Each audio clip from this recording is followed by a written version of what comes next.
जी good evening class. Good evening sir. जी कैसे हैं आप?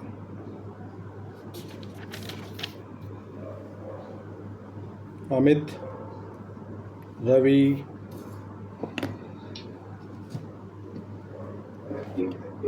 ठीक हूँ ना। जी लास्ट क्लास में हम लोग सेक्शन 206 सीआरपीसी को देख चुके हैं और आज की क्लास में हम सेक्शन 207 देखते हैं। 207 क्या बात कर रहा है? ये कह रहा है supply to the accused of copy of police report and other documents. देखिए, जब कोई किसी व्यक्ति के विरुद्ध कोई कार्रवाई जो है वो संस्थित की जाती है पुलिस रिपोर्ट पर, तो वहाँ बहुत सारे कागजात होते हैं। पुलिस रिपोर्ट होती है, पुलिस रिपोर्ट के अलावा और भी कागजात होते हैं, तो उनकी नकलें दी जाती हैं एक्यूज को। ठीक है, वो नकलें देने का प्रावधान 207 बता रहा है। तो नकलों में क्या क्या कागज़ दिए जाएंगे उसको बताने की यहाँ प्रयास किया जा रहा है 207। ये कह रहा है कि in any case where the proceeding has been instituted on a police report the magistrate shall without delay furnish to the accused free of cost a copy of each of the following. तो यहाँ शब्द आया free of cost. इसका मतलब कि accused को इन कॉपियों के लिए कोई फ़ी आदि देने की आवश्यकता नहीं है, ये बिल्कुल मुफ्त में उसको मुहैया कराई जाएंगी, मजिस्ट्रेट के द्वारा उपलब्ध कराई जाएंगी। क्यों कराई जाएंगी? क्योंकि वो अपना डिफेंस तो उसी पे तैयार करेगा ना, उसको पता तो लगेगा भाई तुम्हारे खिलाफ़ क्या क्या कागजी कार्रवाई है, क्या एफआईआर है, क्या चार्जशीट है ना, और क्या क्या बयान हुए हैं, कौन कौन से डॉक्यूमेंट्स हैं। उनकी प्रतियां जब तक आप सामने वाले व्यक्ति को मुहैया नहीं कराओगे, तो ये एक तरह से जो प्रिंसिपल ऑफ नेचुरल जस्टिस है उसके अधीन ये कॉपी सप्लाई की जा रही है। क्लियर है नु? तो ये कह रहा है किसी ऐसे मामले में जहां कार्रवाई पुलिस रिपोर्ट के आधार पर संस्थित की गई है, मजिस्ट्रेट निम्नलिखित में से प्रत्येक की एक प्रतिलिपि अभियुक्त को अविलंब निःशुल्क देगा। कौन कौन से कागज़ हैं? यह है द पुलिस रिपोर्ट। सबसे पहले जो 207 में क्लॉज 1 आ रहा है, क्लॉज फर्स्ट आ रहा है इसका, वगैरह द पुलिस रिपोर्ट। तो जो पुलिस रिपोर्ट है उसकी प्रति मिलेगी। The first information report recorded under section 154, 154 के तहत जो प्रथम सूचना रिपोर्ट दर्ज हुई थी उसकी प्रति उपलब्ध कराई जाएगी। Number 3, the statements recorded under sub section 3 of section 161 of all persons whom the prosecution proposed to examine as its witness, excluding therefrom any part in regard to which a request for such exclusion has been made by the police officer under subsection 6 of section 173। ये कह रहा है कि धारा 161 की उपधारा 3 के अधीन अभिलिखित उन सभी व्यक्तियों के कथन जिनकी अपने साक्ष्यों के रूप में परीक्षा करने का अभियोजन का विचार है, उनमें से किसी ऐसे भाग को छोड़कर जिनको ऐसे छोड़ने के लिए निवेदन धारा 173 की उपधारा 6 के अधीन पुलिस अधिकारी द्वारा किया गया है। कुछ समझ आया? तीसरा पार्ट 161(3) में हम क्या पढ़ के आए हैं? कल्पना।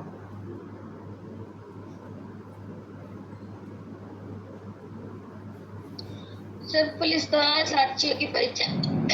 हाँ, तो वो जो साक्ष्यों की परीक्षा है, साक्ष्यों के बयान जो रिकॉर्डेड किए गए हैं 163 के सबसेक्शन 3 में, उनकी प्रति उपलब्ध कराई जाएगी।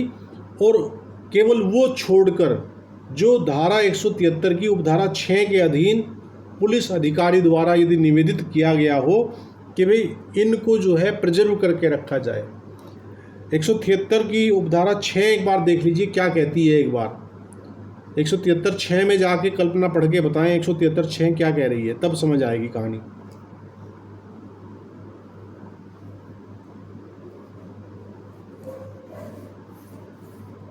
जी,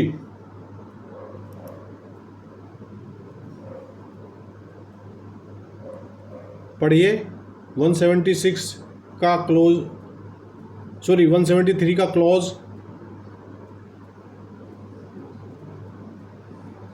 जी सर। सर आप किसी और से पढ़ा लो, मेरा गला नहीं सही अरे है। हाँ, आपका गला कुछ गड़बड़ है। अमित आप पढ़ दीजिए। ठीक है सर, हम पढ़ ही देते हैं। जी। 170 कहता है सर, और उसका 2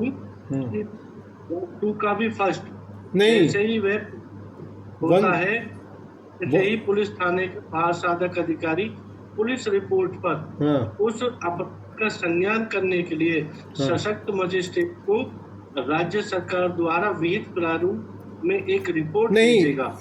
इसमें अमित आपको ये 173 की केवल सब सेक्शन 6 पढ़नी है। अच्छा, हाँ, 6 सर, हाँ, ओके। हम्म, 6 ये कि यदि पुलिस अधिकारी की यह राय है कि ऐसे किसी कथन का कोई भाग कार्यवाही की किसी विषय वस्तु से ससंगत नहीं है या उसे को प्रकट करना न्याय के हित में आवश्यक नहीं है और लोक के लिए असमीचीन है, तो वह कथन के उस भाग को उपदर्शित करेगा और अभियुक्त को दी जाने वाली प्रतिलिपि में से उस भाग को निकाल देने के लिए निवेदन करते हुए और ऐसा करने के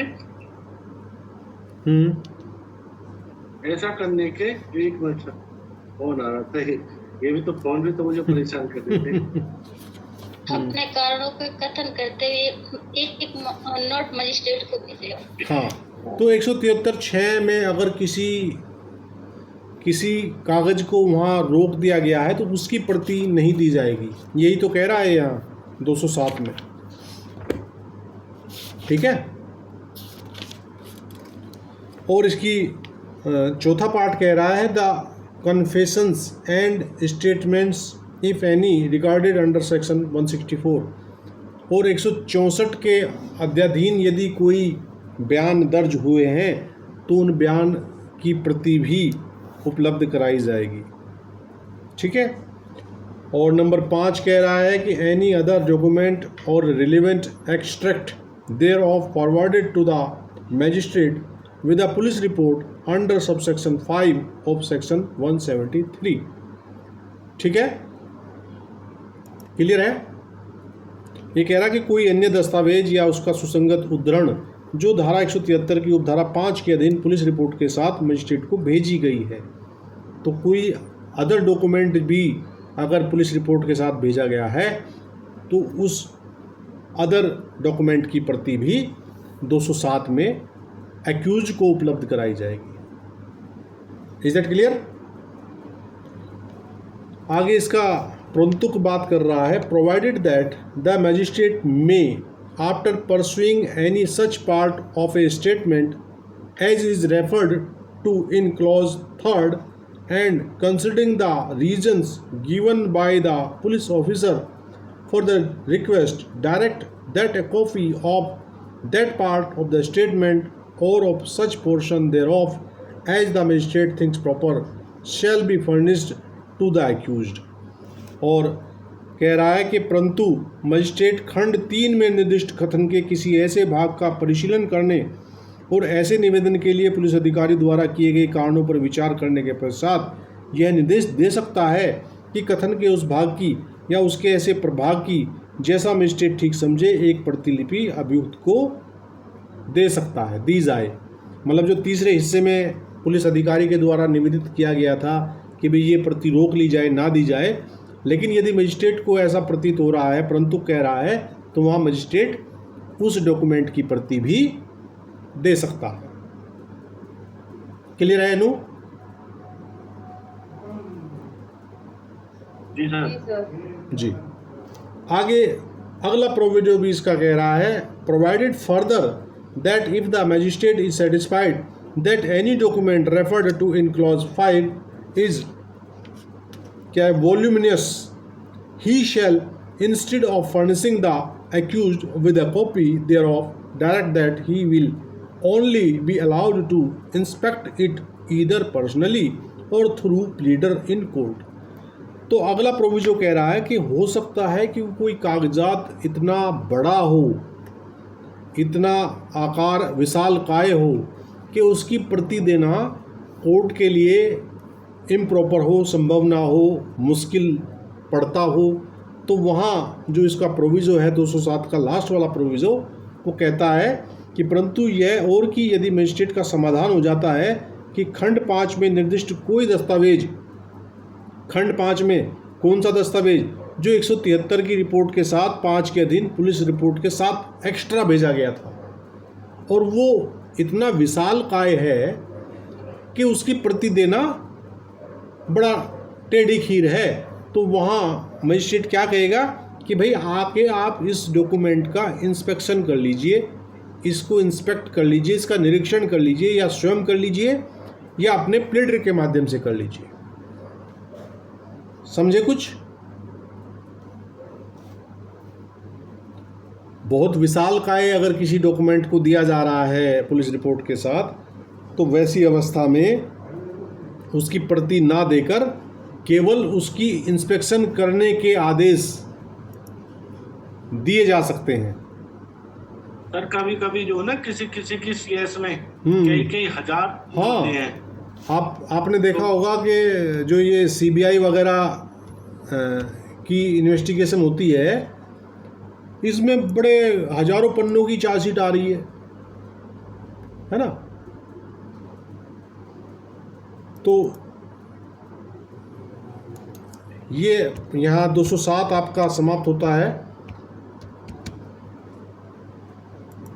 207 में कोई दिक्कत भाई, कुछ समझ ना आया हो? रवि, कल्पना, अमित, एनु, आगे बढ़े। आगे 208 भी जो है वो कॉपी की सप्लाई की बात कर रहा है, लेकिन यहाँ जो सप्लाई की जा रही है वो डिफरेंट मैटर में की जा रही है। 207 में तो पुलिस रिपोर्ट पर संस्थित मामले में की जा रही है और 208 में की जा रही है supply of copies of statements and documents to accused in other cases triable by court of session. ये कह रहा है कि सेशन न्यायालय द्वारा विचारणीय अन्य मामलों में अभियुक्त को की कथनों और दस्तावेजों की प्रतिलिपियां देना। क्या कहती है इसकी धारा? ये कह रहा है कि where in a case instituted otherwise than on a police report. तो यहाँ क्या कह रहा है कि पुलिस रिपोर्ट से अन्यथा, ठीक है, it appears to the magistrate issuing process under section 204 that the offence is triable exclusively by the court of session, the magistrate shall without delay furnish to the accused free of cost a copy of each of the following। तो ये कह रहा है कि जहां police report से भिन्न आधार पर संस्थित किसी मामले में धारा 204 के अधीन आदेशिका जारी करने वाले मजिस्ट्रेट को यह प्रतीत होता है, क्या प्रतीत होता है, कि अपराध अन्यतः सेशन न्यायालय द्वारा विचारणीय है, वहाँ मजिस्ट्रेट निम्नलिखित में से प्रत्येक की एक प्रतिलिपि अभियुक्त को अविलंब निशुल्क देगा। कौन कौन सी प्रतियां देगा? Number 1, the statements recorded under section 200 और section 202 of all persons examined by the magistrate. तो मैजिस्ट्रेट के द्वारा धारा 200 सीआरपीसी और धारा 202 सीआरपीसी के अंतर्गत जिन भी साक्ष्यों की परीक्षा की गई है मजिस्ट्रेट के द्वारा, तो उन अभिकथनों की, उन बयानों की प्रति दी जाएगी एक्यूज को। सर इसमें तो वही मैटर आएंगे जो डायरेक्टली सेशन कोर्ट में या तो उनकी कंप्लेंट डलेगी, या जैसे अगर पॉक्सो के भी हैं, कोई और भी इलेक्ट्रिसिटी एक्ट के भी, जो के सेशन में ही डायरेक्ट होते हैं।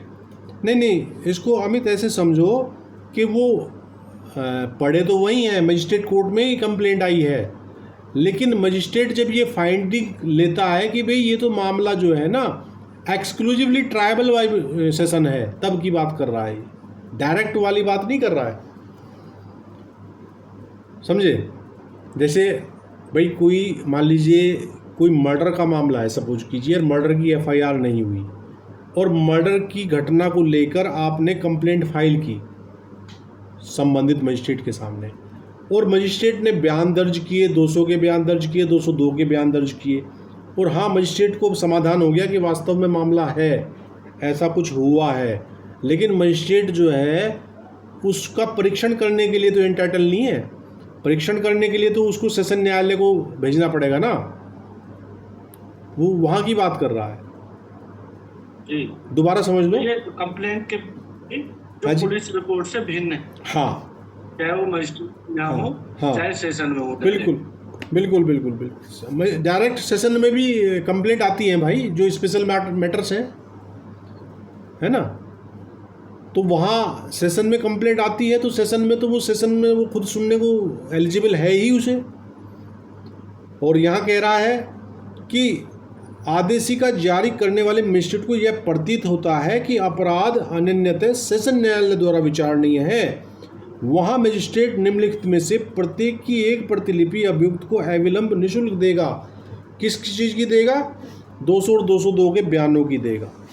सेकंड पार्ट कह रहा है the statements and confessions if any recorded under section 161 और सेक्शन 164। अब ये जो दूसरे वाली बात आई 208 की क्लॉज 2 में आई बात है, ये कहाँ से आ गई? क्यों अमित भाई? जब मामला आपकी आवाज ब्रेक हो रही है, बहुत ज्यादा ब्रेक हो रही है, सभी को ब्रेक हो रही है कि एनओ को? में भी 161 के 164 के बयान कोई दर्ज हुए हैं, हाँ, वो भी दिए जा सकते। मैं ये पूछ रहा हूँ कि मेरी आवाज़ सभी को ब्रेक हो रही है या एनओ को हो रही है? एक मिनट जी। मुगले आजम जी क्लास में पधारे हैं। मुगले आजम जी, गुलशेर जी हैं क्या आप?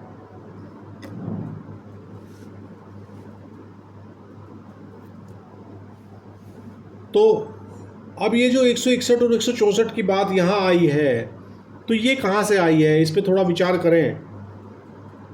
क्यों अमित?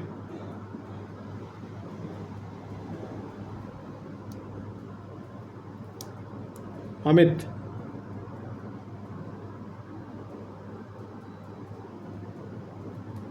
भाई, मेरी आवाज़ नहीं आ रही क्या आप लोगों को?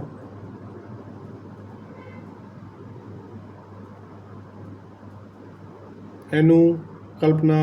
सर वैसे में पुलिस रिपोर्ट्स है, हाँ, लेकिन अगर कंप्लेंट है, हाँ, और कंप्लेंट है हाँ, कि जो या मैटर ऐसे हो पॉक्सो से रिलेटेड, हाँ, वो डायरेक्ट अगर जो सेशन कोर्ट में आते हो तो उनके 161 164 के बयान भी आएंगे वहीं।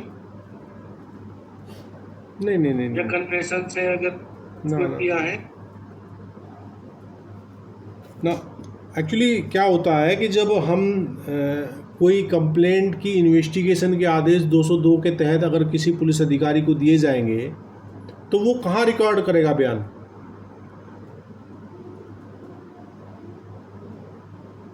दो 202 में भी हम इन्वेस्टिगेशन पढ़ के आए हैं ना सर, आईओ ही करेगा उसके, और 164 में कोर्ट में कराएगा आईओ। हाँ, 161 और 164 वहाँ से आए हैं भाई। मामला भले ही कंप्लेंट का फाइल किया हो, लेकिन 202 में ये मजिस्ट्रेट को पावर है कि मजिस्ट्रेट चाहे तो स्वयं जांच करे या वो किसी पुलिस अधिकारी से या पुलिस अधिकारी से भिन्न व्यक्ति से उसकी इन्वेस्टिगेशन कराए। ये हम पढ़ के आए हैं पीछे। तो यदि इन्वेस्टिगेशन होगी तो इन्वेस्टिगेशन तो इसी सीआरपीसी के जो प्रावधान हैं उन प्रावधानों की धाराओं के अनुसार ही होगी। अगर कोई बयान लिखा जाएगा उस इन्वेस्टिगेशन में तो वो 161 में 164 में तो लिखा जाएगा। Is that clear? जी बिल्कुल। हाँ। और नंबर 3 कह रहा है कि any documents produced before the magistrate on which the prosecution propose to rely, और कोई अन्य दस्तावेज जिस दस्तावेज पर पुलिस जो है वो अभियोजन जो है अपनी बात को रिलाई करने के लिए, भाई उसका इरादा ये है कि ये जो डॉक्यूमेंट्स हम फाइल कर रहे हैं इन डॉक्यूमेंट्स पे ही अपना अभियोजन हम चलाएंगे, तो उन डॉक्यूमेंट्स की प्रति भी दी जाएगी। किसे दी जाएगी? एक्यूज को दी जाएगी जी। भाई ये मुगल आजम आईडी से कौन है, हमें परिचय नहीं दिया आपने। गुलशेर जी हैं या एनी अदर पर्सन?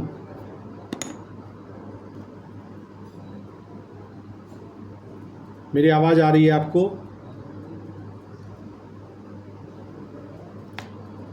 मुगल आजम जी, माइक खोल के बोलो भाई अपना। माइक आपके पास होगा, माइक को टच करके आप उसे खोलिए और अपना बताइए कि आप गुलशेर हैं या शमशेर हैं।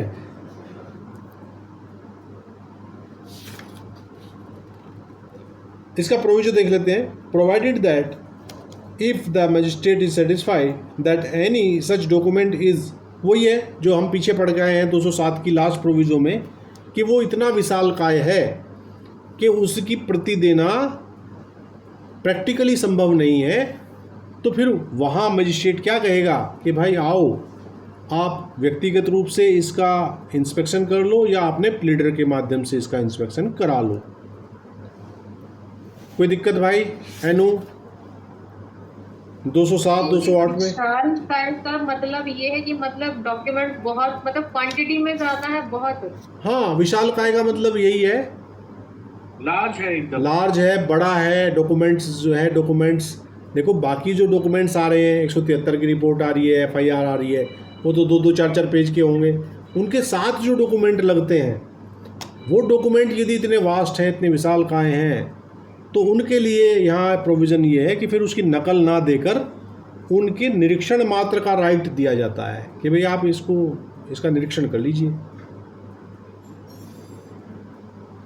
Is that clear? Yes sir. अगली धारा है 209। ये कह रहा है commitment of case to court of session when offence is triable exclusively by it. तो जब अपराध अनन्यतः सेशन न्यायालय द्वारा विचारणीय है तब मामला ऐसे उसको सुपुर्द करना, तो ये है कमिटल, जो हम अक्सर बात करते हैं कि मामला कमिट होगा। तो ये कमिटल सुपुर्दगी जो है वो 209 CRPC के माध्यम से होती है। Ravi, getting my point? जी बिल्कुल सर, 209 में कमिटमेंट हाँ, होता है। कमिटल जो है वो कमिटल 209 में है। अच्छा, तो क्या कहती है 209? एक्सक्लूसिवली सत्र न्यायालय द्वारा, सेशन न्यायालय द्वारा जो ट्रायबल होते हैं मामले, वो कौन से होते हैं सामान्यतः? जिनमें सर 3 साल से ज्यादा की सजा हो, चाहे डेथ पेनल्टी हो, 10 साल, 3 साल से जो एबव हो। नहीं 3 से नहीं अमित, 7 साल से। 7 साल, जी हाँ, सर। 7 तक तो CGM को पावर है ना? तो 7 साल से अधिक के जो मामले हैं सामान्यतः वो ट्रायबल बाई सेशन कोर्ट होते हैं एक्सक्लूसिवली। एक्सक्लूसिवली शब्द से आप क्या समझते हैं एनु? एक्सक्लूसिवली शब्द से आप क्या समझते हैं?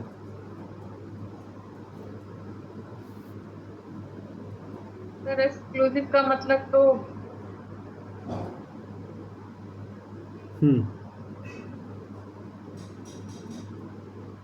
बहुत बार सुना हो आपने एक्सक्लूसिव ऑफर। मतलब सुना है, नॉर्मली जन बोलते भी हैं बहुत ज्यादा एक्सक्लूसिव, पर एग्जैक्ट इसका मीनिंग तो सर पता नहीं अमित, है। आप बताना चाहेंगे एक्सक्लूसिव का मतलब? सर वैसे तो एक्सक्लूसिवली जो होता है ऑफिशियली, मतलब जिनको जितने तक पावर है उससे ज्यादा वो नहीं कर सकते, उससे एबव। देखिए, हिंदी शब्द पढ़िए। एक्सक्लूसिव आपके पास बाइलिंगुअल बेरेक्ट है, और इंग्लिश वर्जन में एक्सक्लूसिवली होता है इसका मतलब है जी, सीमित होता है इसका मतलब। सीमित जी, सीमित बताया है रवि जी ने। एक्सक्लूसिव ऑफर आप देखते होंगे। तो एक्सक्लूसिवली का मतलब, एक मतलब ये भी होता है कि अनन्यता। अनन्यता का मतलब क्या है कि ये केवल एक्सक्लूसिव पावर सेशन कोर्ट की है उन मामलों को सुनने की। सेशन कोर्ट के अलावा उन मामलों को कोई अन्य कोर्ट नहीं सुन सकती। तो अनन्यतः हिंदी वर्ड आ रहा है, यानी कि कोई अन्य कोर्ट ना सुन पाए मामलों को, तो वो अनन्यतः सुनवाई किसके द्वारा की जाएगी? सत्र न्यायालय के द्वारा की जाएगी। Kalpana, is that clear?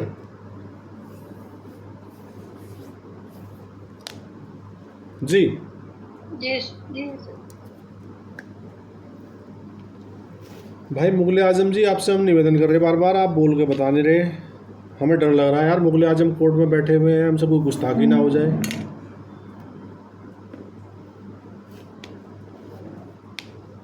नहीं सर, ये गुड़गांव से तो नहीं है, एक बार बता दें, हमारे मित्र एक अच्छा, नोएडा से, वो उन्होंने लिंक भेजा उसको, मैंने उन्हें लिंक भेजा। वो मुगल आजम है क्या? हो सकता है उन्होंने नाम कुछ और लिख रखा हो। या तो क्लास में ज्वाइन करके ये है नहीं क्लास के आसपास, ऐसा भी हो जाता है ना। नहीं तो अगर कॉलोनी के स्पीकर ऑफ नहीं कर पा रही। हाँ, कोई बात नहीं, चलिए, अगर स्पीकर आपका माइक ऑन हो जाए तो आप बता दीजिएगा, ऐसी कोई बात नहीं है। और अगर आप शर्मा रहे हैं तो उसका कोई मेरे पे इलाज नहीं है जी। क्यों जी? तो 209 आप समझ आ गए कि जो मामले अनन्यतः सत्र न्यायालय द्वारा हैं तो सेशन न्यायालय द्वारा विचारणीय हैं, तो क्या स्थिति होगी? तब क्या कह रहा है? A, commit after complying with the provisions of section 207 और section 208 as the case may be the case to the court of session and subject to the provisions of this code relating to bail, remand and remand the accused to custody until such commitment has been made। तो ये कह रहा है कि यथास्थिति क्या होगा? जब पुलिस रिपोर्ट पर या अन्यथा संस्थित किसी मामले में अभियुक्त मजिस्ट्रेट के समक्ष हाजिर होता है या लाया जाता है और मजिस्ट्रेट को यह प्रतीत होता है कि अपराध अनन्यतः सेशन न्यायालय द्वारा विचारणीय है, तो यथास्थिति क्या होगी? अगर वो पुलिस रिपोर्ट पे संस्थित मामला है तो 207 वाली नकलें दी जाएंगी। पुलिस रिपोर्ट से भिन्न संस्थित मामला है और ट्रायल बाय एक्सक्लूसिवली सेशन न्यायालय के द्वारा है तो 208 के उपबंधों का अनुरूप पालन करने के पश्चात मामला सेशन न्यायालय के सुपुर्द करेगा और जमानत से संबंधित इस संहिता के उपबंधों के अधीन रहते हुए अभियुक्त व्यक्ति को अभिरक्षा में तब तक के लिए प्रति प्रेषित करेगा जब तक ऐसी सुपुर्दगी नहीं की जाती है। तो जब तक मामला कमिटल नहीं होता है तो उसके रिमांड आदि, बेल आदि सारे मामले कहाँ से होते हैं? मजिस्ट्रेट के द्वारा ही होते हैं ना। क्या समझे भाई? मामला मजिस्ट्रेट के यहाँ रहेगा जब तक कि सुपुर्द ना कर दिया जाए सत्र न्यायालय को, तो तब तक क्या करेगा? यदि वो प्रतिप्रेषण पे है, रिमांड पे है, तो उसकी रिमांड की प्रक्रिया कौन करता है? मजिस्ट्रेट ही तो करता है। रिमांड हमने किस धारा में पढ़ा है? एनू रिमांड हमने किस धारा में पढ़ा है? सीआरपीसी की एनू।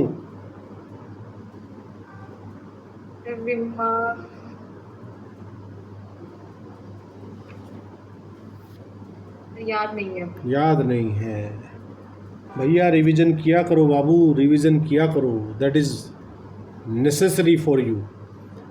कल्पना बताएंगी रिमांड कहाँ है? कल्पना,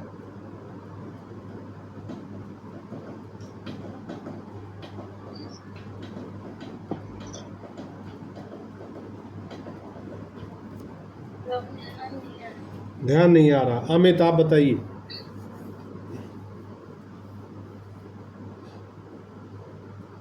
अमित,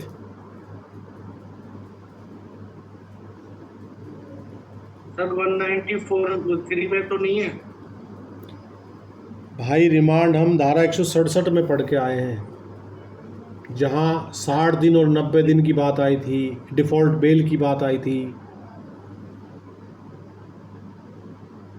आगे ध्यान 167 जी सर, जी है ना। सर उसमें तो 24 घंटे वाली इन्वेस्टिगेशन होती है, उसका प्रोसीजर है ना। हाँ, जब मामला, जब अन्वेषण 24 घंटे के अंतर्गत पूरा ना कर दिया जाए तो फिर उसको क्या किया जाएगा? उसको मजिस्ट्रेट के सामने पेश किया जाएगा और मजिस्ट्रेट से रिमांड लिया जाएगा। जी सर। और मजिस्ट्रेट जो है वो रिमांड JCR और PCR जैसी भी व्यवस्था हो, वो सब पढ़ा था हमने, वो रिमांड ही तो पढ़े थे। कोई बात नहीं,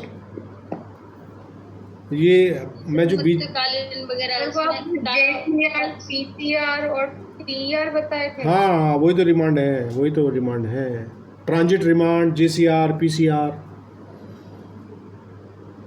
उसको प्रतिप्रेषण कहा गया हिंदी में। रिमांड को हिंदी में जो शब्दावली है उसके लिए है प्रतिप्रेषण। तो ये कह रहा है कि जब तक मजिस्ट्रेट जो है कमिट नहीं कर देता, 207 208 की अवस्था वाली बातें दे के, नकलें दे के, तब तक जो है सारे काम उसके मजिस्ट्रेट ही देखेगा, तब तक जब तक कि कमिटल नहीं हो जाता मैटर का। कमिटल तो समझ आ रहा है नू, कमिटल में तो कोई दिक्कत नहीं है।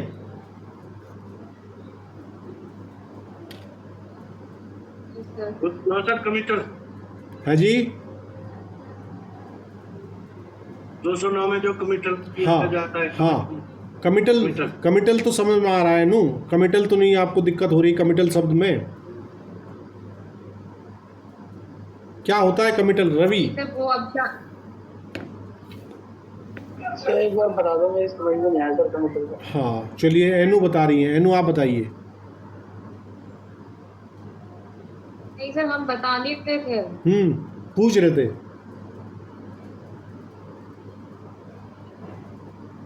हाँ बताओ क्या कह रहे थे आप? सर देखिए, कमिटल का मतलब है आप हर जगह एक हायरार्की होती है, घर में भी होती है, कोर्ट्स में भी होती है।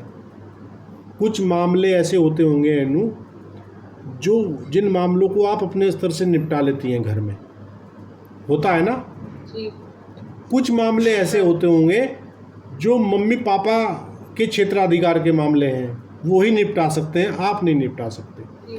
तो आपकी नॉलेज में अगर वो मामला आएगा तो आप मजिस्ट्रेट हैं, तो यदि exclusively trial by mummy papa हैं तो उस मामले की फाइल आप क्या करोगे? मम्मी पापा के सुपुर्द कर दोगे ना, कि देखो पापा, देखो इसमें क्या कर सकते हो आप, यह आपके क्षेत्र का मामला है। मेरी हैसियत के जो मामले थे मैं उन्हें निपटा सकती थी, ये थोड़ा सा बड़ा एक विषय है। तो ऐसे ही जो 7 साल से कम सज़ा वाले मामले हैं वो सामान्यतः मजिस्ट्रेट निपटा लेते हैं। लेकिन जब 7 साल से अधिक के मामले जो एक्सक्लूसिवली ट्रायल बाय सेशन होते हैं, उनको मजिस्ट्रेट क्या है, कमिट कर देते हैं कि साहब आप देखिए, आप बड़ी अदालत हैं, आपको राइट है इसे सुनने का। तो दैट इज कमिटल। रवि समझ आ गया?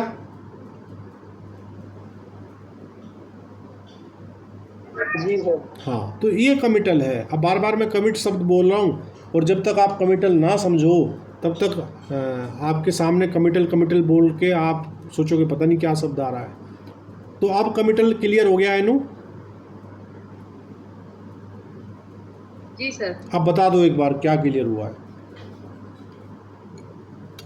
कमिटल का मतलब वही है कि जो केस है 7 इयर्स से जिनमें पनिशमेंट ज्यादा है, वो सेशन न्यायालय जो है वो मजिस्ट्रेट को ट्रांसफर कर दिए जाएंगे। मजिस्ट्रेट करेगा सेशन को, सेशन थोड़ा ही करेगा मजिस्ट्रेट सर को। हाँ, मजिस्ट्रेट सेशन कोर्ट को ट्रांसफर करते हैं।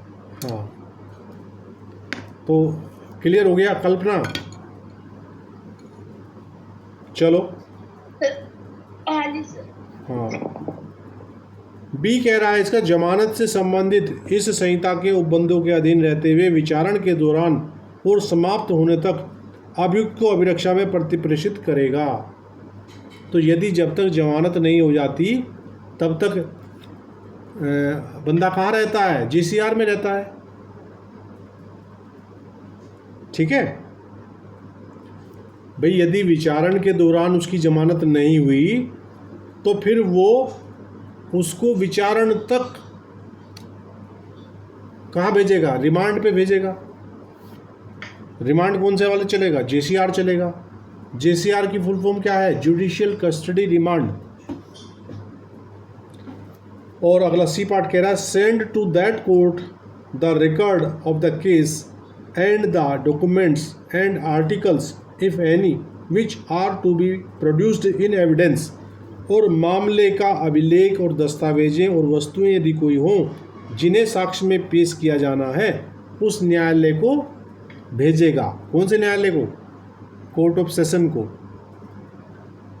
उस न्यायालय के लिए यहाँ शब्द आएगा कोर्ट ऑफ सेशन। और अगला वाला हिस्सा कह रहा है notify the public prosecutor of the commitment of the case to the court of session, और मामले के सेशन न्यायालय को सुपुर्द किए जाने की लोक अभियोजक को सूचना दे देगा। एक इन्फॉर्मेशन वो सेशन कोर्ट को कमिटल की एक सूचना वो किसे भेजेगा? पब्लिक प्रोसिक्यूटर को। कौन से पब्लिक प्रोसिक्यूटर को? जो सेशन न्यायालय में सरकार की पैरवी करता है। Is that clear? Yes sir. चलिए अब इसका 210 इस अध्याय की जो लास्ट धारा है 16 की वो 210 है, इसे भी देख लेते हैं, फिर कल की क्लास में अध्याय 17 शुरू करेंगे। तो 210 कह रहा है procedure to be followed when there is a complaint case and police investigation in respect of the same offence. एक अवस्था ऐसी हो सकती है कि किसी घटना के संबंध में इन्वेस्टिगेशन भी हो रही हो और उसके संबंध में कोई कंप्लेंट भी फाइल कर दी गई हो, तो उस अवस्था के लिए धारा 210 बात करती है। परिवाद वाले मामले में अनुसरण की जाने वाली प्रक्रिया और उसी अपराध के बारे में पुलिस अन्वेषण। तो दो तरीकों से वहाँ मामला चल रहा है, कंप्लेंट पे भी सुनवाई चल रही है और उधर इन्वेस्टिगेशन भी हो गई उसकी। तो ये कहता है 210 की उपधारा 1 when in a case instituted otherwise than on a police report hereinafter referred to as a complaint case। तो जो other than police report case होते हैं उन्हें हम क्या कहते हैं? कंप्लेंट केस कहते हैं। ये तो हम पहले से पढ़ के आ रहे हैं कि कंप्लेंट होगी अगर पुलिस रिपोर्ट नहीं आ रही है, पुलिस इन्वेस्टिगेशन नहीं कर रही है, तो ऐसी अवस्था में it is made to appear to the magistrate during the course of the inquiry or trial held by him that an investigation by the police is in progress in relation to the offence which is the subject matter of the inquiry or trial held by him. The magistrate shall stay the proceedings of such inquiry or trial and call for a report on the matter from the police officer conducting the investigation. तो ये बात तो आपको समझ आ गई कि दो चीज़ें चल रही हैं। एक ही मामले के लिए कंप्लेंट केस भी चल रहा है और उसी मामले के लिए इन्वेस्टिगेशन भी चल रही है। यहाँ तक कोई दिक्कत तो नहीं है अनु? तो उपधारा 1 कह रही है कि जब पुलिस रिपोर्ट से भिन्न आधार पर संस्थित किसी मामले में जिसे इसके पश्चात परिवाद वाला मामला कहा गया है, मजिस्ट्रेट द्वारा की जाने वाली जांच या विचारण के दौरान उसके समक्ष यह प्रकट किया जाता है कि उस अपराध के बारे में तो जो उसके द्वारा की जाने वाली जांच या विचारण का विषय है पुलिस द्वारा अन्वेषण हो रहा है। तो जैसे ही मजिस्ट्रेट को ये सूचना मिलेगी कि सर ये जो आप ट्रायल या इंक्वायरी कर रहे हैं जिस घटना की, उस घटना की बाबत तो इन्वेस्टिगेशन भी चल रही है पुलिस में, तो क्या करेगा मजिस्ट्रेट? तब मजिस्ट्रेट ऐसी जाँच या विचारण की कार्रवाइयों को रोक देगा और अन्वेषण करने वाले पुलिस अधिकारी से उस मामले की रिपोर्ट सीख कर लेगा, रिपोर्ट तलब कर लेगा, रिपोर्ट मांग लेगा। Is that clear? उपधारा 2 कह रही है if a report is made by the investigating police officer under section 173 and on such report cognizance of any offence is taken by the magistrate against any person who is an accused in the complaint case, the magistrate shall inquire into or try together the complaint case and the case arising out of the police report as if both the case were instituted on a police report।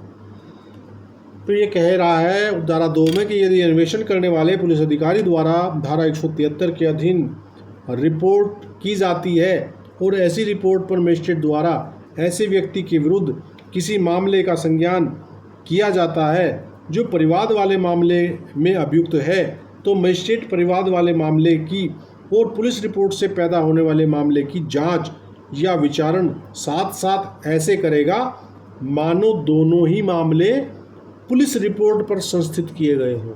यानी कि वो जो complaint case है उसको भी वो police report की भांति ही डीम्ड मानेगा उसको, और दोनों मामले को ऐसे उनको एग्जाई कर देगा, एक तरह से एग्जाई of the complaint case and the police report, और दोनों ही मामले को वो ऐसे मानेगा मानो दोनों ही पुलिस रिपोर्ट पर संस्थित हो, but accuse some must be same.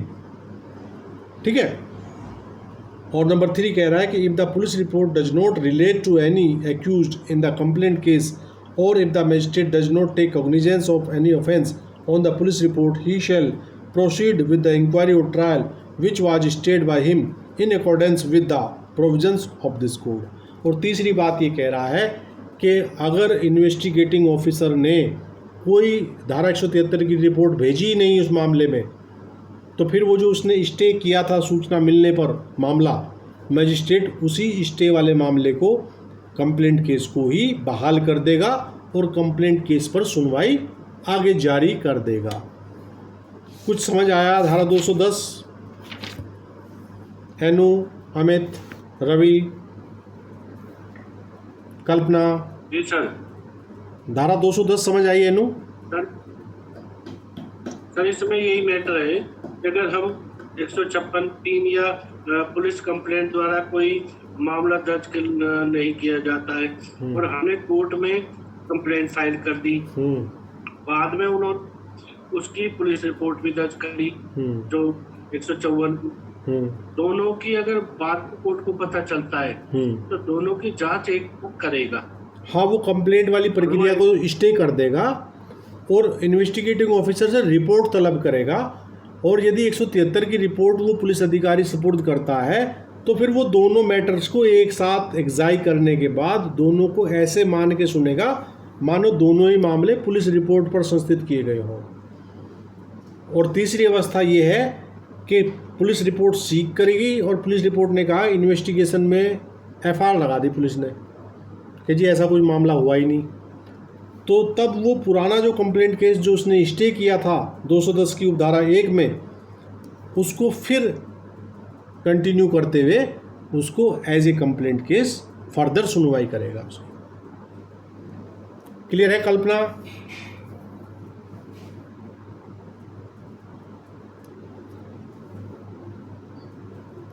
जी, तो चलिए आज आपका अध्याय 16 CRPC समाप्त होता है। इन्हीं शब्दों के साथ हम आज की क्लास को विराम देते हैं और मिलते हैं अगली क्लास में। आप सभी को शुभकामनाएं, सभी को good night, all the best. जय हिंद, जय भारत, नमस्कार। Good night sir.